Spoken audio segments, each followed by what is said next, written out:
پھر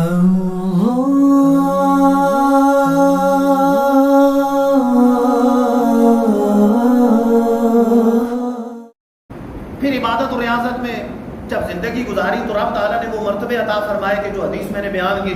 کہ حضور فرماتے ہیں کہ میں ان کی آنکھیں بن جاتا ہوں جن سے وہ دیکھتے ہیں، میں ان کے کان، رب فرما رہا ہے کہ میں ان کے کان بن جاتا ہوں جس سے وہ سنتے ہیں، ان کی آنکھیں بن جاتا ہوں جن سے وہ دیکھتے ہیں، ہاتھ بن جاتا ہوں جس سے پکڑتے ہیں، پاؤں بن جاتا ہوں جن سے وہ چلتے ہیں۔ تو داتا حضور میں یہ ساری چیزیں نظر آتی ہیں۔ یہاں آئے تو طرح طرح کے مداری، اور لاہور میں جب پیر و مرشد نے کہا جاؤ لاہور میں چلے جاؤ، اچھا یہ بھی کرامت، پیر و مرشد کہہ رہے ہیں لاہور میں چلے جاؤ، تو آپ نے پیر و مرشد سے عرض کی کہ حضور وہاں حضرت حسین زنجانی رحمۃ اللہ تعالیٰ نے آپ کے جو مرید خاص اور قطب وقت وہاں پر موجود ہے۔ داتا حضور نے عرض کی تو پیر و مرشد کہنے لگے کہ نہیں آپ جاؤ، اصرار کیا۔ یہاں پہنچے، رات کو دروازے بند تھے لاہور کے، باہر تشریف فرما ہوئے۔ صبح جب اٹھے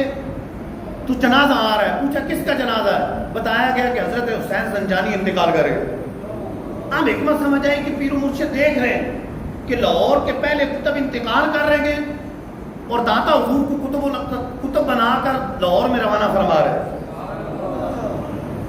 یہ وہ ہیں کہ رب فرما رہے ہیں کہ میں ان کی آنکھیں بن جاتا ہوں جس سے وہ دیکھتے ہیں، ان کی آنکھیں بن جاتا ہوں، دیکھتے ہیں کہ دور سے دیکھ رہے ہیں کہ پہلا کتب انتقال کر گیا تو داتا حضور کو لاہور کا کتب بنا کر بھیج دیا، اور یہاں آئے تو داتا حضور نے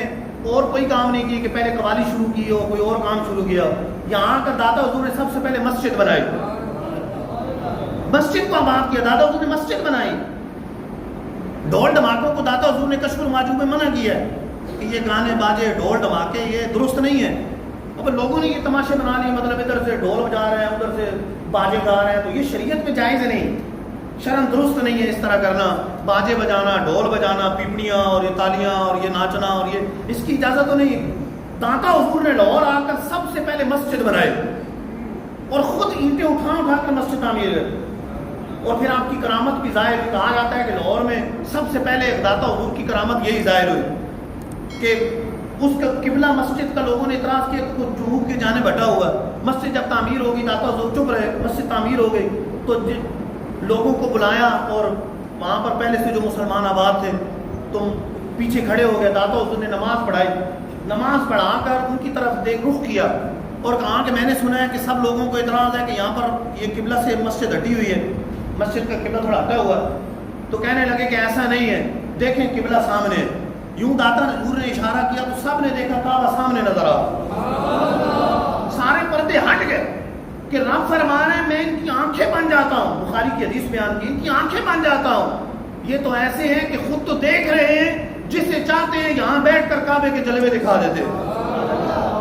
کہ رب ان کو اتنی قوت اور طاقت عطا فرماتا۔ یہ کس کا نتیجہ ہے؟ فرائض کی ادائیگی کا، رب کی اطاعت کا، رب کی فرما برداری کا۔ ہم چاہتے ہیں کہ قرب ملے، رب کا قرب ملے، ولایت ملے، تو یہ اطاعت اور فرما برداری کا راستہ اختیار کرنا۔ اگر فرما برداری کا راستہ اختیار کریں گے تو انشاءاللہ یہ ملے گا، اس سے بڑھ کر عطا ہوگا، لیکن وہی ہے کہ فرما برداری، فرائض کی ادائیگی، نیک کاموں کی طرف رغبت، مسجد کی آباد کاری۔ تو داتا حضور کی سیرت دیکھیں تو بچپن سے لے کر